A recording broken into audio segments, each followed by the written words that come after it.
Jadi, saya sudah maraton nonton One Piece live actionnya Netflix dari episode 1 sampai 8. Dan kalau saya mau jujur, secara overall, One Piece live actionnya Netflix itu bagus. Apakah layak ditonton? Jawaban singkatnya, juga iya. Saya bisa bilang kalau live action One Piece adalah salah satu kasus langka live action yang dibuat oleh studio barat yang dalam tanda kutip berhasil. Masih ada tanda kutipnya sih. Nah, pertanyaannya yang menjadi topik pembicaraan kita hari ini adalah sebagus apa sih One Piece live actionnya Netflix itu? Nah, di sini saya akan membedah semua episode dan membagi setiap adegan yang menarik perhatian saya jadi 3 level. Kalau ada sesuatu yang menurut saya sangat bagus, maka hal itu akan masuk ke level super.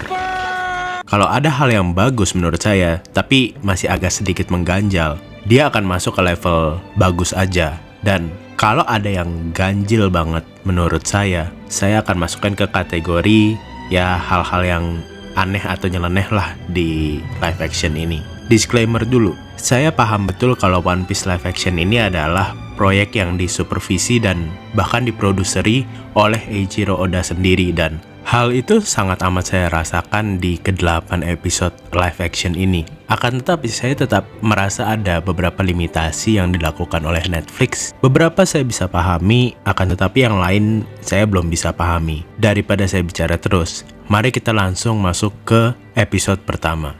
Episode pertama berjudul Romance Dawn. Secara summary, episode ini menjelaskan awal mula dari pertemuan Luffy dengan Koby di kapal Alvida.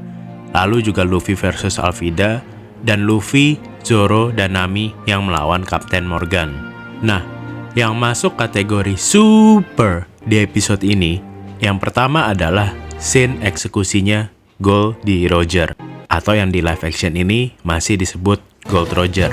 Agak aneh sih, tapi ya mungkin kita perlu membiasakan diri setidaknya sampai live action ini sampai di Drum Island ketika kita mengetahui nama aslinya Roger. Mulai dari perkenalannya, di mana sebuah poster buronan Roger terbang ke mukanya, tapi belum menunjukkan bounty-nya. Ini adalah scene yang sangat bagus, dan ini adalah keputusan yang sangat tepat, karena dengan tidak langsung menunjukkan nilai buronannya Roger, hal ini membuat semua lawan Luffy di series ini terasa berbahaya. Oh iya, dan semua bajak laut di live action series ini, ketika di kemunculan pertamanya, akan selalu ditunjukkan poster buronannya terlebih dahulu, kecuali si Jackie. Dan menurut saya, ini adalah artistic design yang sangat bagus. Scene eksekusi Roger ini juga berlimpah dengan easter egg, jadi menurut saya sangat amat rewatchable. Ada beberapa sosok yang saya sadari ada di scene ini. Yang pertama, sosok yang berjubah hijau yang saya asumsikan adalah Dragon, karena kita hanya melihatnya dari belakang. Lalu ada juga sosok Mihawk muda. Lalu ada juga sosok berambut merah dengan straw hats, yang mana berarti ini adalah si Jackie versi mudanya. Kita juga bisa melihat seorang anak dengan jaket hijau. Ya, itu adalah Smoker versi muda. 3 dari easter egg yang saya sebutkan ini terkonfirm muncul di kredit akhir episode 1, kecuali Dragon.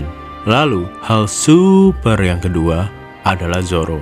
Perkenalan Zoro di live action ini dilakukan dengan sangat istimewa karena kita ditunjukkan pertarungan yang bahkan tidak ada di anime ataupun di manga, yaitu antara Zoro melawan Mr. Seven dari Baroque Works, yang mana ini akan menyambung ketika live action ini sampai di Arc Alabasta, terutama ketika Straw Hat sampai di Whiskey Peak.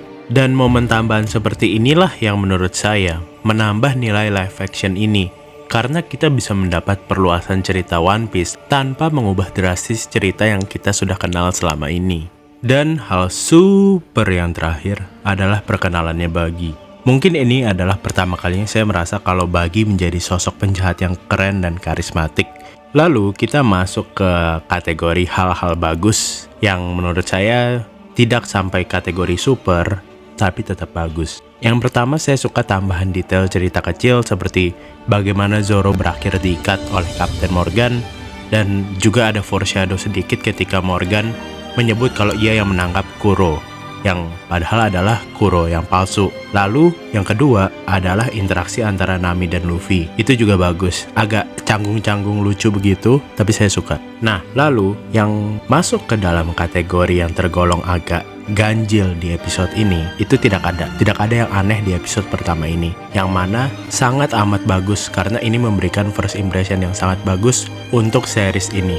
Hanya saja, menurut saya, kalau saya boleh berkomentar sedikit saja, Morgan menurut saya kurang eksploitatif di live action ini. Di anime dan di manga yang asli, Morgan itu super narsistik dan juga kejam. Sampai ketika Luffy dan Zoro mengalahkan dia, semua marin yang ada di Shellstown justru bergembira. Hanya saja saya paham mungkin ide untuk langsung menunjukkan Morgan sebagai seorang marin yang malah kasar dan kejam di episode pertama mungkin agak terlalu ekstrim. Jadi saya tidak terlalu menganggap itu sebagai sesuatu yang aneh.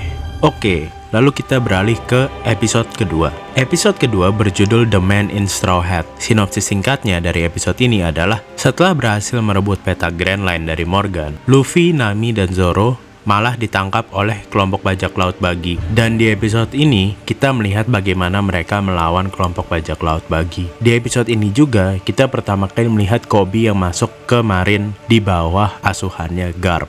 Nah, hal yang masuk kategori super di episode ini adalah yang pertama. Di awal semua episode akan selalu ada logo baru, dan itu adalah sentuhan yang bagus menurut saya. Kita memang tidak dapat lagu opening atau closing yang khusus di live action ini, tapi dengan adanya logo khusus di setiap awal episode, membuat kita sebagai penonton seperti mendapat reward kecil dengan melihat logo-logo Jolly Roger spesifik karakter tertentu. Lalu, hal super yang kedua adalah performance dari grup bajak laut Buggy. Buggy di sini terasa seperti Joker di Batman series, dan visual efek untuk kekuatan buah iblis Chop Chop Fruit juga sangat bagus. Memang efeknya tidak super realistik, tapi justru itu menjadi nilai tambah sendiri menurut saya. Sensasinya itu seperti menonton film Spy Kids zaman dulu. Memang tidak realistik, tapi itu berfungsi dengan sangat baik di live action ini, dan saya juga senang menontonnya, dan menurut saya itu sudah sangat cukup. Lalu sekali lagi, yang sangat baik di episode ini juga adalah pacingnya atau kecepatan dari live action series ini menyampaikan cerita. Kita disajikan paralel penceritaan antara Luffy dengan Buggy, juga dengan masa lalu Luffy dengan Shanks. Tidak hanya mempercepat pacing secara natural, tapi juga memberikan sedikit hubungan antara Shanks dan Buggy. Lalu kalau untuk hal yang termasuk kategori masih bagus, menurut saya backstory Luffy dan Shanks sudah dilakukan dengan baik, tapi menurut saya tidak ada yang benar-benar spesial di sini. Dan hal yang menurut saya agak ganjil di episode ini adalah bagaimana di awal episode Garp dan Morgan itu malah seperti agak bersahabat, seperti atasan dan bawahan. Ya, ini adalah sesuatu yang baru karena dalam perkenalannya Garp di manga dan di anime, Morgan itu adalah seorang kriminal dan dia sampai menebas Garp. Dan di akhir episode, akhirnya memang Morgan itu ditangkap juga setelah ia gagal melindungi Shellstown. Menurut saya, meskipun interaksi ini agak ganjil, tapi masih acceptable sih menurut saya. Oke, itu menutup review singkat saya mengenai episode 2. Nah, sekarang kita sampai di episode 3 yang berjudul Tell No Tales. Episode 3 ini secara summary adalah ringkasan awal dari setengah ceritanya Syrup Village. Hal yang super menurut saya di episode ketiga ini, semuanya terkait dengan desain. Desain karakter Usopp mantap. Desainnya kapal Going Merry mantap. Desain Merry, butlernya Kaya, juga mantap. Dan yang paling baik adalah desainnya Klahadore atau Kapten Kuro. Desain Kapten Kuro menurut saya betul-betul tepat sasaran, dan mereka juga mengadaptasi sampai ke cara dia membetulkan kacamata. Dan meskipun Kapten Kuro memang salah satu karakter yang cenderung mudah diadaptasi di live actionnya, tapi ketika mereka melakukannya dengan baik, menurut saya itu adalah hal yang perlu diapresiasi. Hal super lain yang saya suka juga di episode ini adalah hal yang sebenarnya hal kecil. Saya suka sekali cara mereka menunjukkan hubungan antara kapal Going Merry dan Usopp di awal episode ini, yaitu dengan membuat Usopp bekerja di shipyard dan membersihkan Going Merry. Dan kalau dinamika ini bisa ditunjukkan terus, dan jika kita bisa dapat live action adaptation sampai ke Water 7, maka menurut saya ini adalah langkah awal yang sangat baik untuk menunjukkan hubungan antara Going Merry dan Usopp. Lalu untuk hal-hal lain yang menurut saya juga bagus di episode ini, yang pertama adalah interaksi antara Usopp dan Kaya itu dapat tertranslate dengan sangat baik di episode ini. Dan hal lain yang saya juga suka adalah entah kenapa saya merasa cukup tersentuh dengan adegan ketika Usopp memperingati warga Syrup Village tentang Klahadore dan tidak ada yang menggubris, yang mana merupakan kontras yang sangat bagus dengan kondisi di awal episode. Lalu di episode ketiga ini sebenarnya tidak ada hal yang terlalu aneh, tapi ada perubahan yang cukup signifikan. Yang pertama, Buggy itu tidak terpental jauh sampai bertemu Gaemon seperti yang kita tahu di anime dan manga, dan ia malah berinteraksi dengan Arlong di episode ini. Lalu anak buah dari Kapten Kuro yaitu Sham dan Buchi menjadi pekerja di mansionnya Kaya.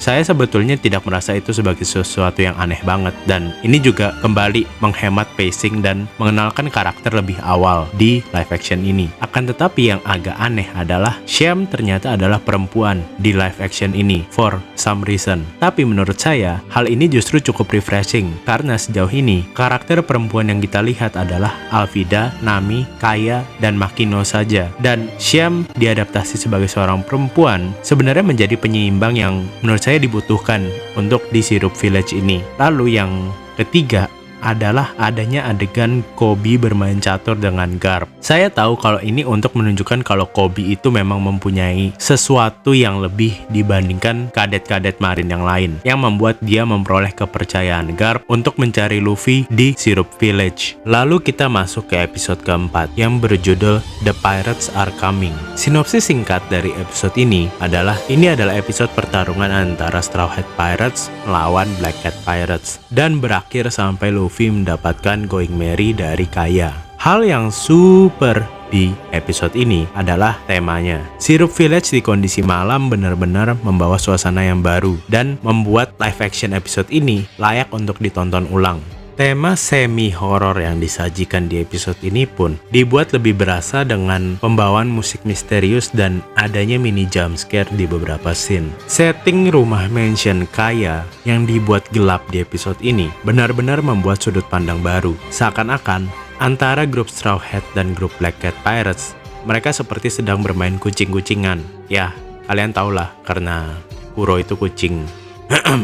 Anyway, pertarungan Luffy versus Kuro dan Zoro melawan Buchi dan Sham juga masuk ke dalam kategori super di sini. Meskipun kalau saya mau memilih, saya lebih suka pertandingan antara Luffy versus Kuro. Pertarungan Zoro versus Sham dan Buchi terasa agak sedikit antiklimatik menurut saya. Lalu apa hal bagus lain yang kita bisa noted di episode ini? Yang pertama, live action ini mencicil flashback Zoro dan Kuina di episode ini. Dan pertarungan antara Zoro dan Kuina menggunakan pedang beneran dilakukan di siang hari di live action ini. Berbeda dengan di anime dan di manga, di mana pertarungan antara Zoro dan Kuina ini dilakukan di malam hari. Tapi karena ini adalah kontras yang baik dengan Syrup Village yang dibuat menjadi gelap, jadi menurut saya ini adalah suatu perubahan yang baik. Lalu yang kedua, desainnya Buchi dan Sham. Desainnya Buchi benar-benar mirip dengan di anime, dan menurut saya itu adalah tribute yang bagus. Sementara Sham di sini kembali tampilannya berbeda. Ia menggunakan pedang dan sapu alih-alih cakar seperti Buchi, dan hal ini sebetulnya masih acceptable, maka saya put di bagian goods. Dan yang ketiga, ini adalah hal yang kecil, tapi menurut saya perlu dinoted juga. Ketika Going Merry pertama kali berlayar, kita bisa mendengar potongan musik We Are, yang mana merupakan tribute yang bagus juga. Nah, di episode 4 ini, ada juga perubahan yang cukup signifikan jika kita bandingkan dengan manga dan anime. Yang pertama, di Syrup Village tidak ada karakter Jengo, dan jadinya Usopp tidak memiliki pertarungan one-on-one di Syrup Village. Lalu yang kedua, ada perubahan yang cukup signifikan di karakter Merry Butlernya Kaya dan juga di karakternya Kuro. Tapi karena ini adalah spoiler, jadi sebaiknya kalian nanti cek sendiri saja. Lalu yang terakhir adalah di akhir episode ini, Garp sudah bertemu dengan Luffy. Meskipun kita sudah tahu dari bocoran casting bahwa Garp sudah akan muncul di season 1 ini, akan tetapi menurut saya tetap agak ganjil bahwa Garp sudah bertemu dengan Luffy seawal ini. Menyambung dengan ending dari episode 4, kita langsung bergeser ke episode 5, yang mana berjudul Eat at Baratie. Sinopsis dari episode ini adalah kita melanjutkan akhir dari episode 4, di mana Luffy berkonfrontasi singkat dengan Garp. Tapi Luffy dan krunya berhasil kabur, dan mereka sampai di Baratie. Hal yang masuk kategori super menurut saya di episode 5 ini adalah set desainnya Baratie. Ini bagus banget. Dalam kondisi yang agak remang-remang sore gitu, restoran Baratie ini tampak bagus banget. Dan yang kedua adalah adegan perkenalan dan desainnya Mihawk. Mihawk ditampilkan membelah kapalnya Dawn Creek. Dan bahkan ia langsung menghabisi Dawn Creek di awal perkenalannya. Dan ekstra poin juga karena mereka menggunakan Wilhelm Scream ketika adegan Mihawk menebas kapal galeonnya Dawn Creek.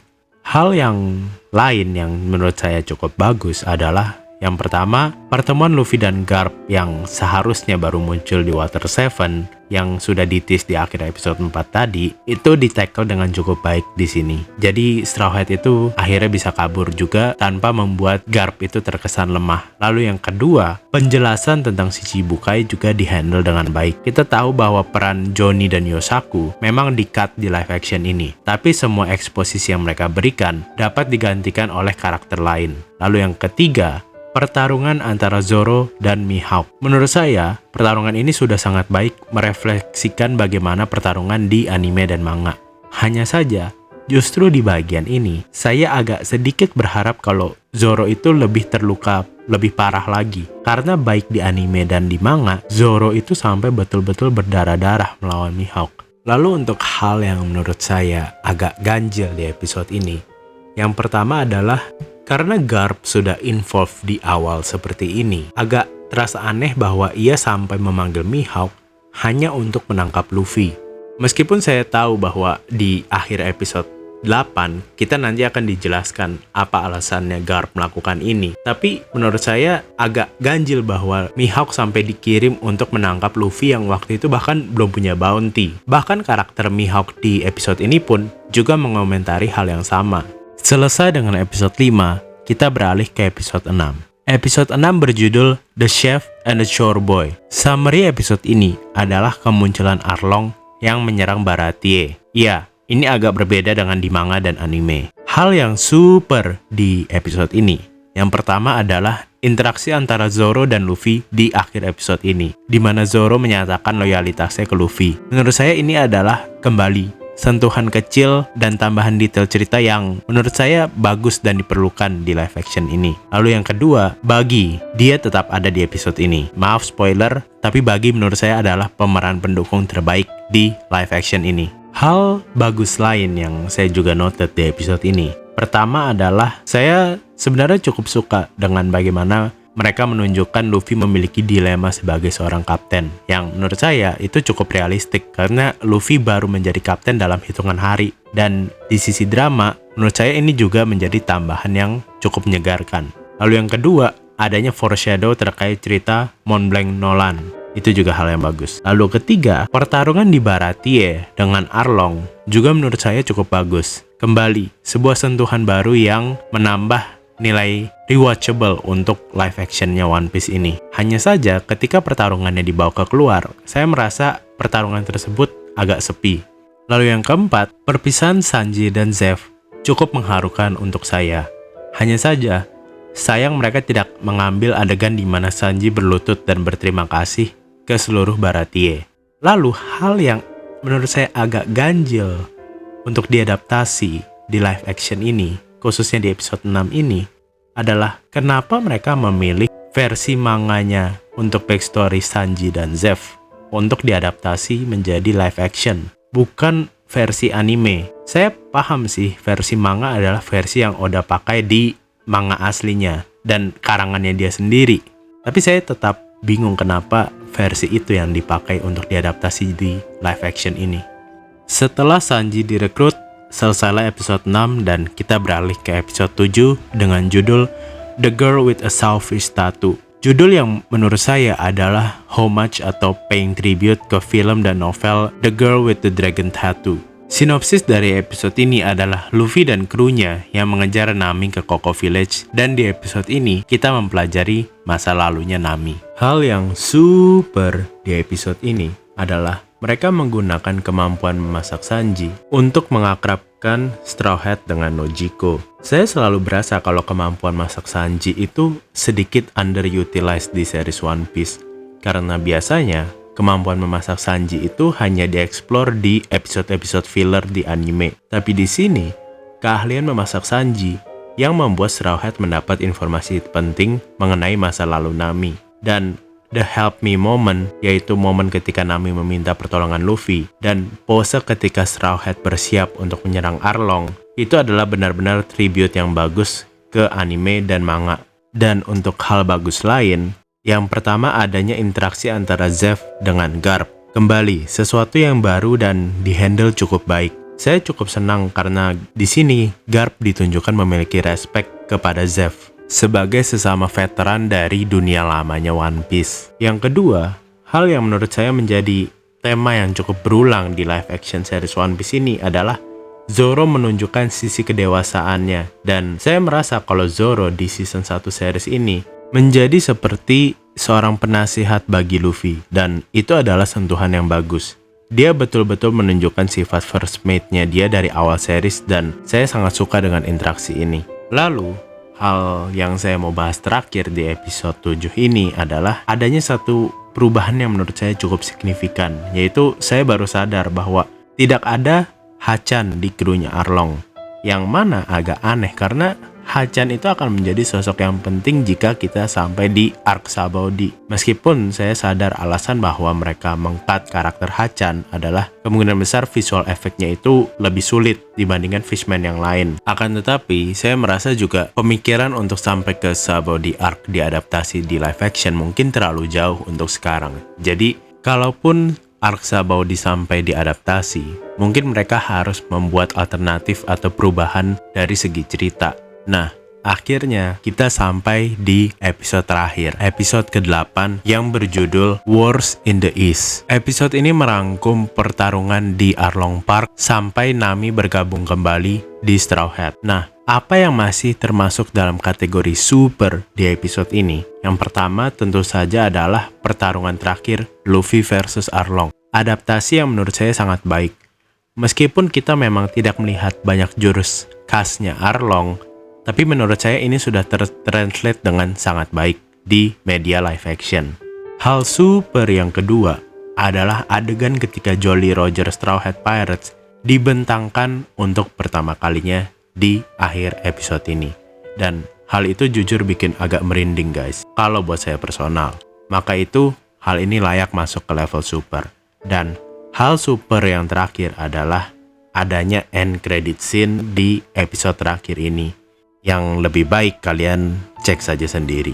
Lalu hal bagus lain yang menurut saya layak dimention juga adalah yang pertama, akhirnya kita mendapat penjelasan yang cukup proper dari aksi Garp sepanjang live action series ini. Ternyata bahwa ia mengetes Luffy dan dengan cara yang sedikit ekstrim. Lalu yang kedua, saya juga suka dengan cara mereka meringkas cover story Koby dan Helmeppo di sepanjang live action ini dan mencapai klimaksnya di episode ke-8 ini. Menurut saya pacingnya bagus dan juga meringkas cukup banyak story dan tetap membangun karakter Koby dan Helmeppo menjadi karakter yang lebih baik dari awal series ketika kita pertama kali bertemu dengan mereka. Sementara hal yang terakhir yang menurut saya agak sedikit ganjil adalah Alvida tetap gemuk di akhir episode ke-8 ini ketika ia sudah bertemu dengan Buggy. For some reason, saya tidak ada justifikasi tentang karakter Alvida yang masih gemuk ini. Satu-satunya hal yang bisa saya pikirkan untuk karakter Alvida ini adalah ia memakan buah iblis Sube-Sube Nominya sesudah bertemu dengan Buggy, yaitu mungkin di season berikutnya. Nah, itulah full review saya atas ke-8 episode live action One Piece ini. Dan saya bisa bilang kalau live action ini cukup baik dalam mengadaptasi One Piece. Dan kalau saya mencoba untuk memposisikan diri saya sebagai orang awam yang belum pernah mengikuti cerita One Piece sama sekali, yang mana adalah target pasar dari live action ini, saya merasa kalau live action One Piece itu terasa seperti Pirates of Caribbean, yang mana menurut saya hal itu cukup baik karena memang ini adalah cerita tentang bajak laut, dan ketika saya sudah mendapatkan feel itu, saya merasa live action One Piece itu sudah berhasil mengadaptasi cerita One Piece. Dan jika kita bisa sampai dapat lanjutan season 2 dan seterusnya, saya sudah bisa agak membayangkan arah produksi yang mereka ingin tuju dengan live action ini. Hanya saja setelah masuk Grand Line, set dan tema One Piece menurut saya akan semakin sulit untuk diadaptasi, dan menurut saya personal itu akan menjadi tantangan tersendiri untuk live action One Piece ke depannya. Tapi untuk sekarang, bagaimana pendapat kalian tentang live action series One Piece ini? Coba kalian tuliskan di komentar ya. Dan kalau kalian suka konten seperti ini, jangan lupa untuk like dan subscribe. Saya Chris Chess, sampai jumpa di video berikutnya.